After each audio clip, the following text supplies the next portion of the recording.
Hey, everybody. Welcome back to the Particle Accelerator Podcast. I have a fantastic guest with us today. Jay Storm is a young entrepreneur and AI innovator based in Miami. He runs multiple ventures, including a marketing agency, Storm Growth Group, and an AI video generation platform, Omega AI Ads, and Kingdom Business, focused on designing AI systems for companies to scale.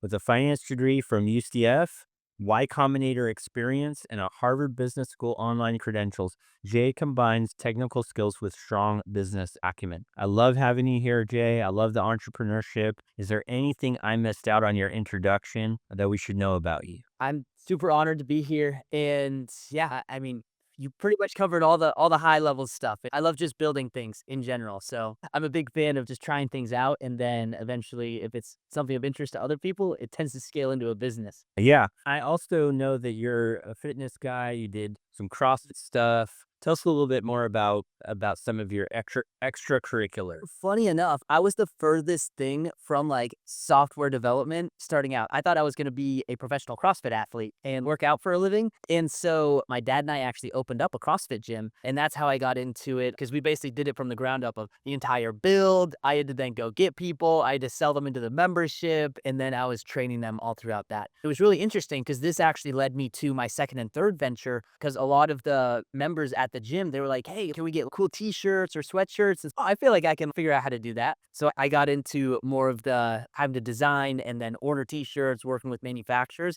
for the actual gym members. And then naturally from that, they then went into oh, hey, do you guys do supplements or what supplements are you taking? So then I was like, oh, hey, maybe I can get the supplements I'm taking and then package them and do that. Ended up doing that for the members as well, which was pretty fun. And yeah, I wish I would have had all the marketing experience I had now because it was really just like word of mouth and all of that. But it was definitely a great experience to get into entrepreneurship and see what it's like trying things out and then actually making them into ventures and companies. Yeah. And then your podcast or your LinkedIn says that you're a kingdom believer focused on equipping and empowering people to create extraordinary impact. What does being a kingdom believer mean to you? For me, faith is the most important thing for myself. So having everything that I go into is from my value. So again, I'm a believer in Jesus and believer of bringing that into the actual marketplace. So when I'm going to build a venture, when I'm going into a client call or seeing how this technology could impact people, I'm always designing it from a place of, hey, what are the good things that this can bring about? Or if I'm in a client call, hey, what are the actual benefits that I can bring to them? And then operating obviously in like integrity and holding myself to a higher standard than even outside people would hold me to. So that's really what it is, building a company based on foundational beliefs that can embed itself into both the team, the culture, but then building it for something greater than just profit or making a lot of money, but also impacting a lot of lives, being able to bring a benefit to a lot of people. Love that. I also saw that is it true that you have some beekeeping experience? So this was my very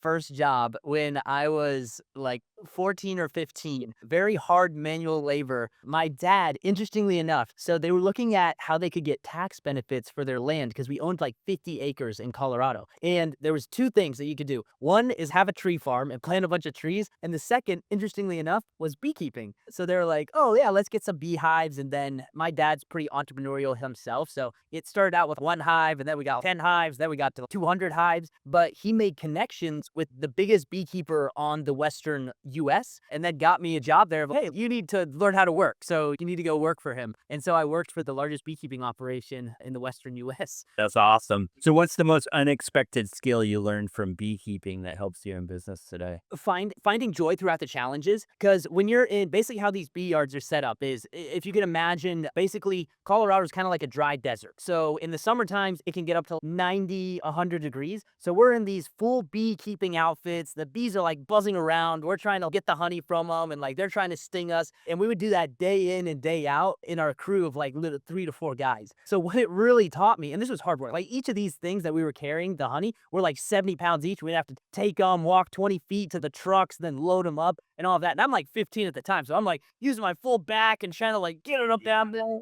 So Yeah. it taught me discipline and hard work throughout that time of just no matter what the challenge is, like joking with the guys, like having a good attitude and being able to consistently show up day after day, even if something is a challenge. Yeah, for sure. And then so CrossFit or AI, which is more addictive? I'm definitely addicted to both of them.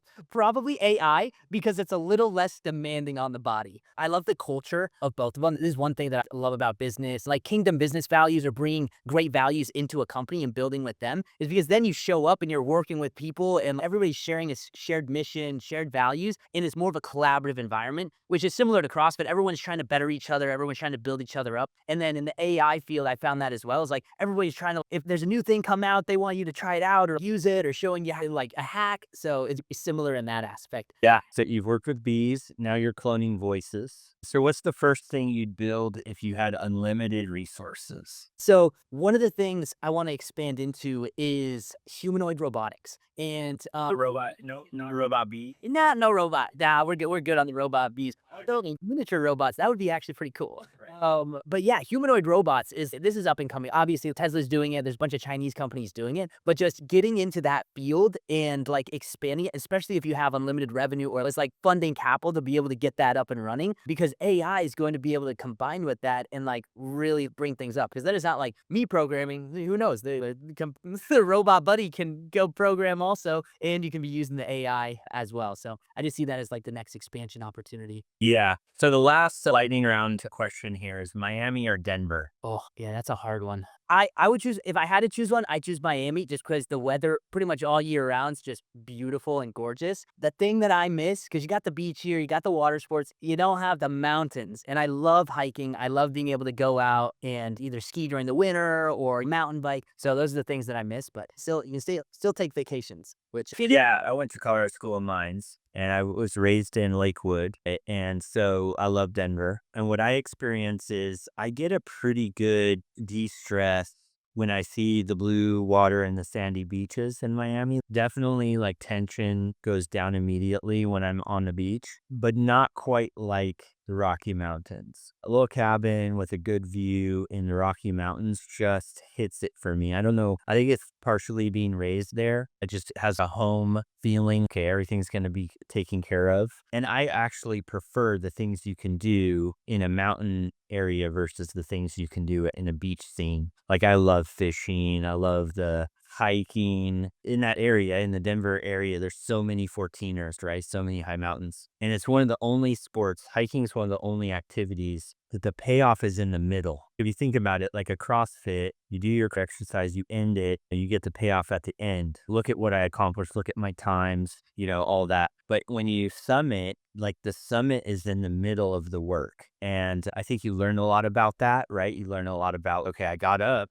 now I have to go down. And so I love the activities that you can do in the Denver area. Which one do you think breeds the best entrepreneurs? I think Denver. I think growing up in a harsher environment actually breeds a better entrepreneur because you're faced with challenges. You're faced with things that are difficult and you learn how to, like you said, it's like, hey, you got to go up, but then you got to come down. And sometimes the coming down or like navigating on the way down can be harder, even though it's less movement. Yep. You said you tried all the AI video competitors and they all sucked. What specifically was missing and how did you solve it? So there's like two core things that are missing. With video generation, a lot of people are like, oh, they don't like this, or the narrative is, oh, it's not good. It's no, just the generations that you've seen are not good. Because in reality, if you can get good generations, it's going to be really good. So the two things that they miss on is they don't have great voices and it doesn't look realistic. These are the things that a lot of them tried to do well on. And some of them do one of those two things really well. They could have like really good voices and it sounds really good, but it looks like a robot. It looks like you're not moving and it may be you, it's your avatar, but you're just sitting there. It's not engaging. It's very robotic. And then there's other ones where it's a high motion and it's getting into Special effects. Yeah. yeah, it doesn't sound right or it's like something weird. They could drift through a chair or something like that and it doesn't look realistic. So I wanted to figure out a way to combine both of those. And then the next thing is being able to do this in sequence. So being able to generate lots of them with the same character for a longer type video. Because originally I actually got into this just for fun. This was a while, maybe half a year ago, because I was interested in making like future length movies. Because I see a lot of it is, oh, if you could generate, I have an idea for a movie, let me generate a movie. And This was just like a side project. This was just something I was interested in. And then from there, I got really good at prompting. I used all the video generation models and I was like really attuned to them because we were always trying to use like AI ads in our marketing because you can create so many more creatives and you're able to just launch that many more ads. You can target different people and all that good stuff. So pretty much all of this came to a heading when the new Sora generation model came out, Sora 2 Pro. And from there, it actually did really good on both making the avatars, but having hyper realistic people and the voices. And then the last thing to solve, which none of the other video models were able to solve, is they limit it to a certain length of generation. On Sora, it's 8 to 12 seconds. On the other video generation models, they do that as well. So there was no way to combine all these hyper realistic images or videos into an actual, let's say I need a 2-minute ad. I can't do that. I have to generate these robot looking ones and mess around with editing and try to do all that. And it doesn't save time or money. So we were able to do that at Omega AI Ads, be able to generate them in sequence and have the same actor. But also we then figured out how to actually clone yourself so people can now do it for themselves and then use themselves in ads or organic content as well, or for informational videos. Yeah, that's cool. So you're seeing higher performance from AI generated ads than traditional ones. Why do you think that is? The biggest thing is you're able to generate hyper realistic. So a lot of times we'll do it in luxury places or we'll do things like, and you've been seeing this in, people see this all the time in Super Bowl ads and very professional high end ads. It's like, those are real people, but they have special effects and they're in this and that. They got green screens in the background. So now we're able to create that level of quality and then bring that into an ad and generate it at a fraction of the cost. And that's the real opportunity that we've been seeing. And that's why they're performing better, is because they're superior than anything. Yeah, if you have $100,000 million entire studio doing it, it's like you can do the same thing, but now you can do it from your computer. Yeah. How do you respond to people worried about AI content being fake or inauthentic?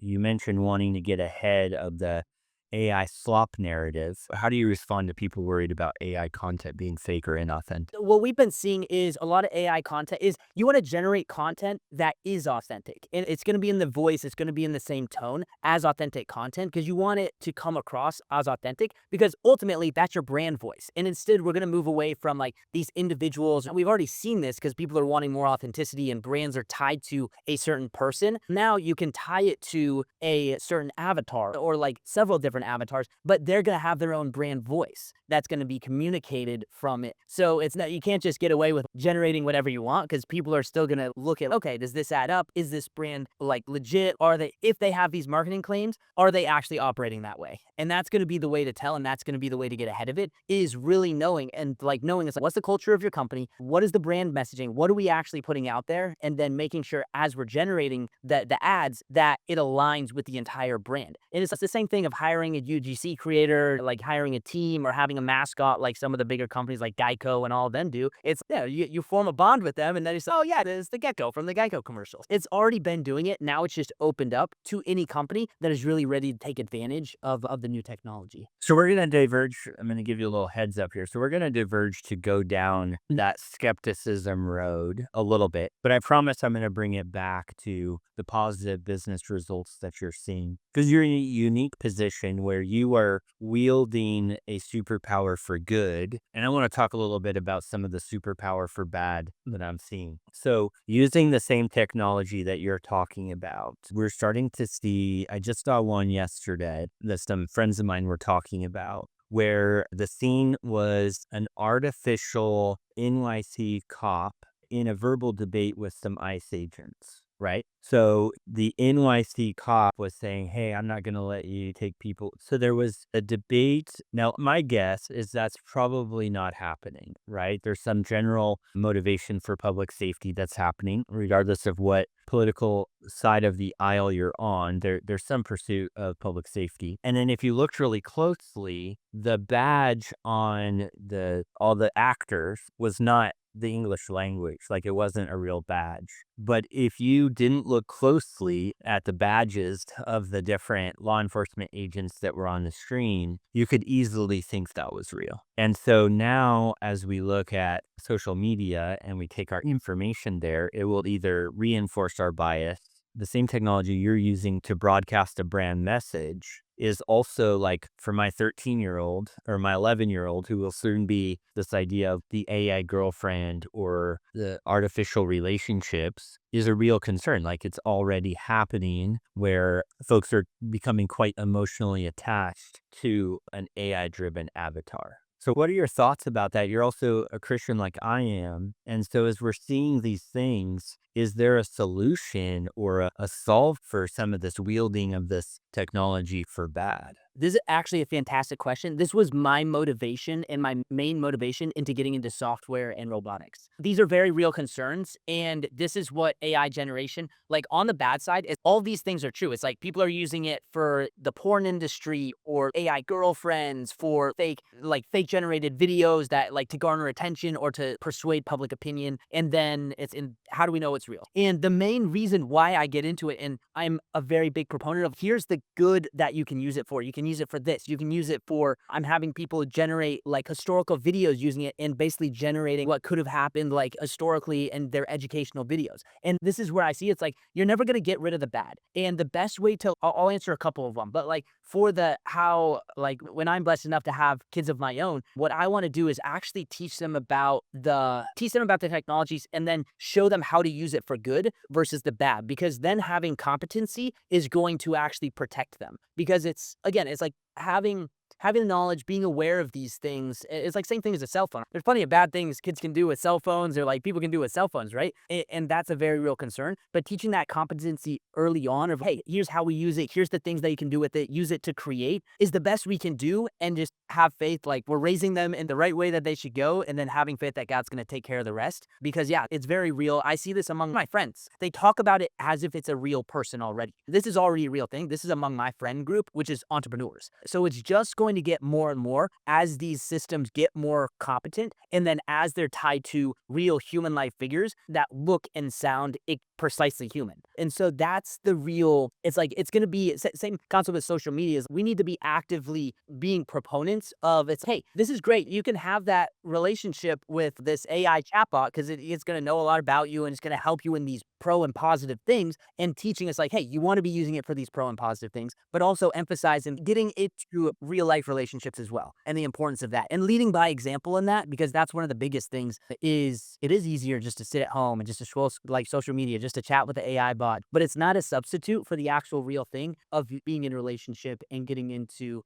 having friends. Yeah, and I agree with what you're saying. I think the real challenge for us, I don't think this is an easy answer. And the reason why is that it's like how some folks have found themselves in an opioid addiction, right? It started out with an injury, like they hurt their knee. So then they went to the doctor and they were advised to start taking Oxycontin, a painkiller. And then they got really hooked on the painkillers. And then before they know it, a few years later, it's heroin. It's a bad thing, right? So my concern, the way I describe this is I think we're entering into an age where just because technology exists doesn't mean I should use it. Like for the first time, there are technologies that I should say no to. And this is new. If you could do something more efficiently or more effectively in the past, go adopt that, right? You're almost criticized for not adopting the technology. But there's something happening here. So a couple of anecdotes. One is I was in a Bible study, right? I've been in some other men's groups, so I feel a little experienced in terms of sharing authentically and vulnerably. And so I maybe went with a little chip on my shoulder. Hey, I really know how to do this men's group thing. And so the assignment for the second Bible study is to write a psalm. And so I take some of my personal development, self-awareness, and I generate a really good prompt and I generate a psalm with some AI help. And it's a good thing. Like I edit it, I make it my own. I'm like, hey, this is great. I get to the Bible study, and as we're going around, the men that are sharing the psalm that they've written completely authentically are emotional about their song. And I get to mine and I read it and I'm like, okay, I completed the task, but I missed the point. And sometimes I think marketing content is like this too, where the process of writing, the process of clarifying the message, there's something that connects me emotional. So like my new word of caution is it's just a word of caution. I use AI all the time for all different kinds of things. But in the places where I want an emotional connection to the work, I turn it off. I'm going to do the work here because at the end of the day, it's like writing a love note to your wife or significant other with AI. There's no emotional connection. And quite frankly, I think other people can feel that. You could even have rougher, or some people would call it less good marketing content that you're emotionally connected to. And I think that will be more impactful than perfectly written AI generated content that you're not connected to. What do you think about that? I think that's very real, actually. And people love that authenticity. And if you put your heart into something, naturally you're going to be more emotionally connected to something that's just generated because it's like it's all of you. It's like people love that imperfect because we're imperfect beings. I actually see a lot more in both live streaming and in real life things going to be on the rise. And this is actually something that I talk about is actually doing things like this, doing podcasts, like going to live events. Those are actually, they've been on the rise. And I feel like those things are just going to get more and more because people are, as the line between AI generated versus hyper realistic, as that line blurs, people are going to be searching more and more for the actual authentic and the imperfect because that's what we enjoy at the highest level. And again, with marketing, it's on that side, it's all about testing. So this is why we test. And sometimes the best performing thing is literally one of my best performing ones. I was just in my room and I filmed something and threw that up as an ad and it outperformed a lot of the other highly developed ones. So at the end of the day, it's like you don't really know what's going to hit. Something might go viral and you had no idea for it. And it was just something that people really attached to. I think it's more about the creation process and trying new things. And that is not a substitute, it's a complement to what you're already doing, is the biggest. Yeah, and I love what you're saying there about the live. Yeah, Spotify is getting inundated with AI generated music, which is cool because some of the AI generated music proves concepts really quickly. So there's this like sound I was looking for, and I caught a glimpse of it. This idea of an outlaw gospel, right? Like Christian music, but if a Hell's Angel biker was singing gospel music. So I searched outlaw gospel on Spotify and I found a playlist with a bunch of AI generated songs in there that had that sound that I was looking for. Oh, wow, this is really cool. And I'll be honest, I was a little naive. I didn't know how inundated Spotify was getting with these AI authors. And so I'm like, cool, who is this? Well, I will never be able to see someone perform outlaw gospel live from these brands that I found so far. And so I'll listen to those songs a couple of times, but if I can't go see the musician live, but a musician that I could see live, I may integrate them into my life for years. And so love some Forrest Frank and these guys. Then even for Christmas, my wife's gift to the family was we're going to go see a Forrest Frank concert in August. I think you'll see the same thing. Yeah, it'll be great that there's all this AI music that'll maybe affirm a sound or be almost like a test criteria that, hey, these sounds, people like these sounds. People are downloading and listening to these sounds. But I think before someone is going to become like a habitual listener, like where the artist is integrated into their life, they'll have to have live performance. Like it will have to be part of the experience. And I think we also love to know, I think you see this in entrepreneurship too, like being able to see the experience of a person growing a business. One of my favorite YouTubers is Max Tuning, who built a brand called Sour Strips. And a few months back, maybe a year back, sold it to Hershey. And so I was watching him along that journey, and it's one of the like YouTubers that anytime he posts a vlog, even my wife's, oh, I want to see what's going on with them because now he's married and now he's having a baby. And so I agree with you that this personal connection is almost going to be amplified by our desire for personal connection, even if it's in a slightly voyeuristic way, is going to be amplified. And it's just, and the good thing that I see about it is, yeah, you can now customize. It allows everybody to be a creator. And this is kind of the cool thing with the music and the cool thing with the videos and all of that. You're able to customize things that you want to see existed. So it just opens up the playing field of now everybody can create music that they like that never existed before, videos that never existed before. And it breaks down a lot of those barriers. And it's going to give rise to it's okay, because all of that is online. What is the in-person things that we can now go to together and have those experiences? Because then it's going to be more experience driven of, oh, let's go to the actual concert or let's go to the actual meetup. Let's go to this XYZ convention. And yeah, I just see that like the rekindling, there's already the loneliness epidemic and like people want to stay and not making as many friends and not people not getting into as fast relationships, all of that. But ideally, and this is kind of why I'm very much of a proponent of it, is yeah, use these things like generate, do all the creation aspects of things because that's really good, but also do them in community. Get your community involved, get your friends involved, and then you can do it together, share those things so that it's not just this, oh, let me just do all these things by myself, but you're actually contributing and you do it as part of that journey of life. Yeah. So let me on ramp this back into the regular conversation. What would you tell a chief revenue officer who's skeptical about using AI generated avatars for client communications? Yeah, for them, the biggest thing I would say is if you're willing to test it, you can always compare. And it's like people have already been doing this all the time is you have spokespeople, you have these people that are like talking on behalf of the company, or you have the actual ads. And the biggest thing is just testing because again, you can hyper tailor too to make sure the messaging is correct and making sure it looks and sounds like you. You don't publish like anything without you checking it first. The really cool thing is if they're hesitant, I'm always proponents of testing things that could drive a significant like revenue increase or a cost decrease. With them, a lot of times you want to decrease the cost and maximize the revenue. The great thing about this is you can test a lot of variations very quickly and then get immediate feedback on it from the internal company. And then you have the best version of what you were going to say instead of a super high cost. Well, hopefully that'll resonate because sometimes you could spend all this money and do all this on a campaign and then it just doesn't even work. Whereas this, it costs a ton less. You can have multiple variations of it and then you have immediate feedback of which one is working so that you can put your money. Yeah. Well, like bottom line, your budget at the time may not support live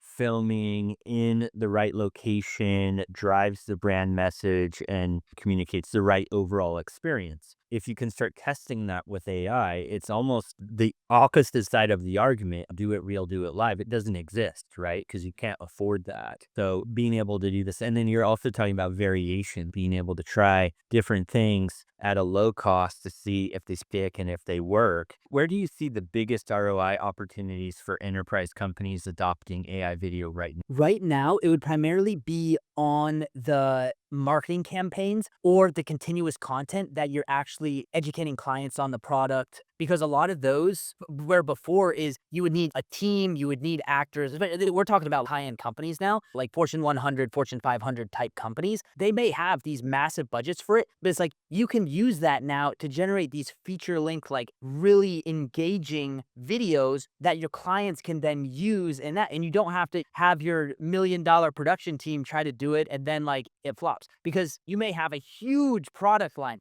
Are you going to hire someone to do it for all those products? Absolutely not. But now it opens it up so you can do customized videos for each different segment of the company, educate the clients, have really high engaged, like cinematic level quality videos that people are engaging with and actually watching because you can make them entertaining. It doesn't have to be dry. It can actually be really entertaining now. And you can put that budget into having an individual, whereas it would take an entire department to do the same thing if they were able to do it at all. You're an investor in SpaceX, OpenAI, XAI, and Anthropic. What's your thesis on where AI is heading in the next 2 to 3 years? I see it again. We're just on an exponential curve. I've been following video generation, AI generation for the last 7 years is when I initially got involved, and everything has continuously gotten better and better. So where I see in the next 2 to 3 years is video generation. You're going to be able to generate feature length films within the next 3 years. That's how good things are getting. And they're going to be comparable to Hollywood level like cinema. That's just on the video generation side. On the actual AI model side, that's where I would see that going is it's going to be able to interact with computers just like a human's going to be interact with. You can literally just log on. It can use your computer and it can do all the tasks just like someone else would from a simple prompting goal. So those are very exciting things. And I get a lot of questions like, what does that mean? And we can definitely explore those as well. But then the robotics side is within the next 3 years, we'll see the humanoid robots coming into manufacturing jobs, coming into the construction, coming into the very high manual labor intensive jobs. Those will start being replaced with the actual robotics. I would say definitely within the next 3 years, possibly within even this year or two. Yeah, that makes sense. So when we talked before in the prep, you're building the product yourself using Lovable for the front end and then APIs, leveraging the Store API and some other things. What advice would you give other technical founders doing the no code, low code, going that low code, no code route? The best thing is literally just getting more people using it because they're going to use it in ways and they're going to find the bugs. And basically, I'm always a fan of, hey, turn it on and see what breaks because then you know what to fix and they'll be literally feeding you what you want. And this actually happened to me because I was like early on, I was like, okay, now I can generate the videos. And then I showed it to people and they're like, oh, like I can't generate myself. Oh, that's all I really wanted. And I was like, oh gosh, all right. So now we got to generate the avatars. And so it really gives big feedback of when you're using those tools. One, you see the fallouts. Because again, it's like when you generate it, and this applies to anything that you're coding, building in general, is they'll tell you what's wrong with it more so than you'll know. It's because like you may think I thought I had it as like, oh, this is so great and this is awesome. Then I gave it to someone and they didn't even know what button to press to actually generate it. I'm like, oh no. So it just gives you real-time feedback. So again, that's the biggest thing is talk to users and then just build the things that they want. And I've seen natural growth from just doing those two things. And then bringing people on that know how to scale it though, when you're going into high production or scaling, that's another thing is bringing the best people that know how to take something from basically that MVP or the beta stage into its, okay, if we onboarded 10,000 users, what would it be able to handle that scale and bring on the right partners or the right people, the right teammates to be able to scale that up as well? Yeah, we've been working with a lot of customers in that intersection between where Base 44 and Lovable kind of start ending. And the cool thing is we're able to grab a chunk, right? So if it's an algorithm on the back end or a data pipeline in your work product, you're really orchestrating a model. And so your API is really that Sora model and then stringing all that together. In many people's, it's just more complex, right? I need to collect data from 5 different places. I need to bring that data together in an experience of some sort. And what's great about the low code, no code solutions that are AI driven is it allows the concept gets proven. And then as you want to enter that enterprise scale and be SOC 2 compliant and all that, then you need to start thinking about a partner. The question I have for you is you're getting these feature requests from beta users and building as you go. How do you prioritize what to build next? It really just comes down to how is the same thing being requested over and over again. And if it's mentioned once, I'll be like, oh, okay, like that's cool. But if it's mentioned like 2 or 3 times by completely separate, like different types of people, then it's all right, this is something that that people want. And then it just goes into it's okay, how difficult to implement and how fast can I implement it? Yeah. And that's the hierarchy is like, how many people want it? How easy is it to implement and how fast can I do it? Yep, level of effort versus demand, right? Because even if one person wants it and it's a good, easy thing to do, then yeah, maybe I should just do it. So yeah, I agree. Level of effort is definitely part of that decision-making process. And I love that you're thinking in a product way. You don't want to start creating bespoke solutions for different customers. You want to take their ideas and make it part of the product. When is it time to move from building it yourself to bringing in a technical team for scale? When too many things start breaking and it's basically not working, then it's okay. I definitely need help. That's the clearest indicator that I'd be able to give for that. That's interesting and I think you're an amazing case study of this. So you're serving, I think you said at least 15 customers with your AI generation solution, and you haven't hit that intersection yet. Did I remember that correctly? Yeah. Do you see kind of something on the horizon where it's okay, I need to get a tech team in here and we need to think about this a little differently? Interestingly enough, I'm talking to 2 clients right now that want to they're very big companies. One has 30,000 and another has 50,000 agents. It's some of these huge, one's in like wealth management, another's in like an e-commerce type one. And so when I'm thinking about that, I'm like, oh, like, all right, God, how do I build this to scale if all those people came on? So I'm already starting to think that way. And it's more so because I think building things to scale is the way to do it. Like first thing is just build it. Second thing is build it to scale. And so, yeah, that's already I'm entering into is, okay, I need dependency. So if this many people log on, is it going to work for the generation side and all of that? Simplicity is I'm always trying to simplify the business, the product, like the software so that it is able to scale because simple things scale. So yeah, it's coming to it because I haven't literally it's all word of mouth. Like it's people just like wanting to be on the platform. I'm like, all right, I'll open it up to you. So we haven't even run our own advertising to it or anything like that, which is I think that'll be another level of things. Just if a bunch of people register at the same time, because we can handle all the registrations. It's on the actual technical like generation side that is going to have the issues. And I'm working on right now, literally this week, to be able to scale is okay. If 10,000 people came on, can they all use this? Yeah, excited to help you and just see you accomplish that because I think this is an extraordinary use case for proving out a concept, using some of the new AI coding solutions and seeing where the wheels fall off and seeing, and we're even thinking about our traditional coding process. And all I mean by the traditional coding is it's now you have multiple developers. So now the lovable solution kind of falls apart. The lovable base 44 kind of fall apart because they don't really handle like simultaneous code change very well. So there's like a change management ecosystem that's existed for a really long time. However, an entrepreneur like you that's maybe had some success with this interactive programming approach, we're in the middle of designing a more agentic workflow for the more robust change management process. So we're thinking like, hey, you put a story in Jira, like in your project management solution, an AI agent picks it up, does the PR, does the code change, and first writes a plan and puts that plan back into the project management software. Is this what you meant? And then, okay, yes, that's what I meant. Let's go ahead and do that. And then executes that code change, delivers a PR, but then we go ahead and deploy that particular PR on an environment that is just that code. So then you can look at it and you can see, okay, did that do what I want? Do I really want to now commit my PR into the process? You do a little bit of human in the loop kind of verification or approval process. And then you go, okay, yeah, even if there's something maybe not perfect about this, the code is better with it in there than without it. And we're making sure that the prompt is writing tests and retesting things and that there's an automatic feedback loop from the engineering process. But we feel like that's going to be more and more important because if this becomes the practice of entrepreneurship, where you go out and you use Lovable to create a product, and then you hit a certain scale and you're like, okay, now I need to get some multiple people so that this can hit 1,000, 10,000 users. We don't necessarily want to lose that interactive process. Now that interactive process may need to slow down just a touch,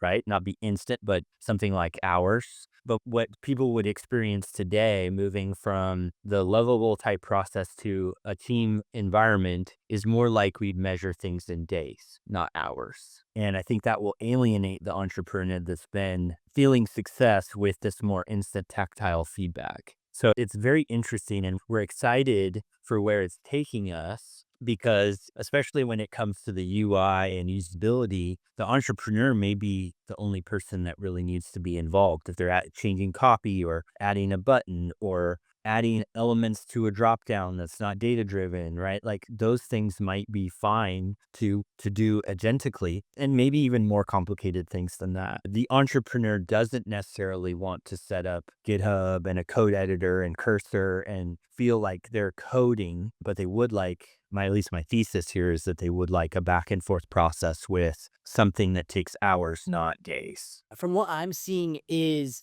a lot of people, yeah, then it's the instant feedback, but more the visual editing is the biggest thing. And basically you can type something in and visually see it there. There's a huge opportunity for taking things to scale because that's exactly where a lot of things are missing on the agentic front is being able to use that. Okay, here's the code base. Here's what we've done. And then now I need to push that to scale. And then while that's going on, you can work on like the front end and all that stuff. And basically it'd be that iteration process so that you have the versions that are able to scale versus just, okay, yeah, let's just push it and then something breaks or it's not compliant or like security breaches are everywhere or something like that. Yeah, for sure. Opportunity there. Yeah, I'll shift gears a little bit because I want to come back to the idea of a kingdom business. What does a kingdom business mean to you, and how is it different from just building a company? For me, kingdom business means integrating my faith into the business so that I'm not just building a company, I'm actually building people. And my heart's actually building both the team, my clients, and people that we're interacting with. And it's transforming hearts and minds to be more and more, for me, like Jesus was, of that going into things with goodness, with gentleness, with peace, with patience, with discipline, and being able to develop that not only for myself and making sure I'm showing up that way, but also developing my team through one-on-one conversations, through team huddles. They understand that the intention of this company obviously is to grow, to become great, to make a lot of money, but more importantly, to impact lives. And that our foundational values are the things that are going to stay with people. And that ultimately, at the end of the day, when we're interacting on a client conversation, it's more important to see that person and to interact with them as an individual and not just as a business transaction. Yeah, no, I love that. The way we say that is I don't want to treat people like tools and even in my parenting, sometimes I can treat my kids as objects of performance. Hey, I need you to behave and I want to get to the grocery store without knocking over anything. And so I can be performative in my parenting. In business, I can treat people like tools unintentionally. When we apply the gospel, when we apply our faith, it's no, people are like the journey is what it's about. So, how can I give feedback in order to create growth? I'm blessed with having a ton of international friends. We can't necessarily, some Christian organizations can church it up a little bit. They can have corporate prayer at the office. I have a lot of international folks that are from really varying religious backgrounds. It's an interesting dynamic, like bringing faith into the workplace is more of a leading by example and being a servant leader. And then what I do is I make sure that there's a lot of focus on what's expected of you. Like, what is your role? What are the deliverables for that role? And then I put that aside. That's like conversation one, so that conversation two can be like, hey, this is the role we're trying to hit. What's going on with you? How can we grow into this role? And then really being helpful about the challenges that come from what I call conversation two. And then running that through different leadership matrices. Are we having a capacity issue or a capability issue?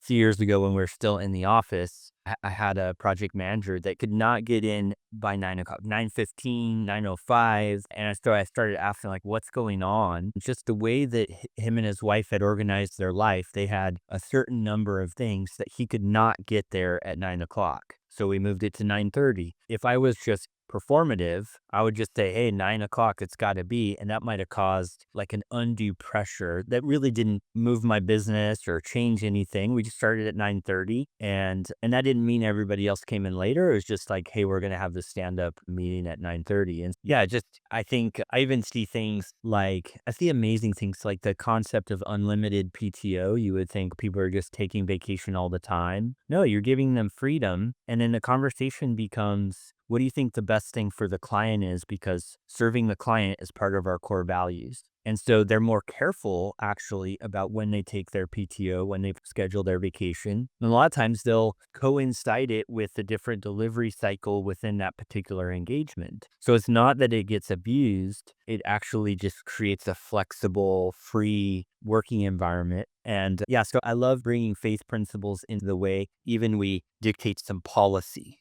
because by having an open or freer policy, I think that's more gospel oriented because it has grace implied in it and it tends to wrap up a lot of things. Like it solves a lot of problems to not be performative, but to be what I would call expectation oriented. Like this is the target. Like Jesus is the target. We know that Jesus is an unattainable target in reality, but it's the journey to hit the target. That the standard is so high, none of us will hit the standard. I've modeled my culture a lot off of like special operations. I've talked to a bunch of vets. Most vets will agree with this. The difference between the regular army and special operators is that the regular army understands the minimum standard. So they understand, okay, if I go to my PT test, I know I have to complete this set workout within this amount of time. Like I know my minimum standard. A special operator knows their maximum boundary. So they know, okay, I can hike 20 miles before my body falls apart. Like I know what I'm maximally capable of. When you're doing your CrossFit, you probably began to understand what your body was maximally capable of when just no matter what your will said, this was the limit. And so professionals that follow the special operator standard, they understand how to navigate boundaries. They know if I have this flexibility in my schedule, I can sustain high levels of professional work forever without fail. And so they understand those boundaries and they're good at communicating those. And they don't come from a place of doing the minimum. They come from, this is how I achieve consistent maximum effectiveness. And so we talk a lot about that in our org and I think a lot of that's driven from my faith. No, I think that's beautiful. I'm huge on culture, and exactly what you said is like, hey, here's the North Star. Here's what we're going for. Here's what great looks like. Here's what exceptional is. And then guiding people and developing them into that versus, hey, it's purely performance. Like, no, it's like we want to strive for this. I don't want to be having to constantly check in. Hey, did you do this minimum thing? It's no, it's giving people. Well, yeah, because yes, micromanagement or over managing, performative management leads to a team that knows what the minimum standard is, and they'll rise up to the minimum standard. But a goal oriented culture that has stretch goals, and so we really work on that. And across the globe, we work on that within multiple cultures. And yeah, it's fascinating to see how one of the most fun conversations we ever had was the idea of in India, there's a thing called a juggard. It's like a hack. We would call it a hack in English language. In Brazil, it's called something else, like a juggery or something. Like there's all these different terms across the globe for a hack. And what we were talking about is the word you use. Does it imply quality or does it imply like it barely works from a quality perspective? In software development, you might have heard the term kludge, right? It's a kludge in my code. It's not perfect. It's not dynamic. And in that is implied like I'm sacrificing some quality. And so we had a fantastic conversation about creative solutions. So the word for a creative solution, but whether based on what word, what's your quality assumption with your creative solution? Getting clear on that language was one of my most favorite conversations because the picture that they had in India of a juggard is like a million plugs into a single outlet, right? That is going to catch fire at some point in time, but for today it works and everybody can heat their stoves. And so there's also like a life and death aspect to some of their solutions in Indian culture. And so, yeah, I love bonding the cultures around what we're doing. And that is fuel to my faith too, because we're influencing a high level of living, not just a high level of performance for work, but a high standard, understanding what commitment is. Like the one thing we correct all the time is the I'll try, right? Like I'll try is like very low level of actual commitment versus I'll do it versus whatever it takes. It will happen. Yeah. Sorry, I went on my faith has brought those things to bear. And so when we get on the faith topic, my faith is driving some of those cultural influences. And so that's the connection there. Well, cool. If people like what you've had to share today, how would you like them to connect with you? They can hit me up on LinkedIn. LinkedIn would probably be the best. You can just search my name, Jay Storm, and definitely connect with me on there. And of course, I have, the social profiles. You can look up me as Jay Storm. But if you want to try out the software, I don't know if it'll be up exactly the way it is now, but we're improving it all the time. So OmegaAIAds.com, and you can go there, try out the software. Cool. But if you want And who specifically do you love connecting with? Who are you most enjoying having conversations with right now? Yeah, right now it's really going to be business owners that want to lead in the technology front. If they're interested in anything in the marketing or using AI and systems to improve either marketing or sales, that's where my team and that's where I love the conversations. Great. Awesome.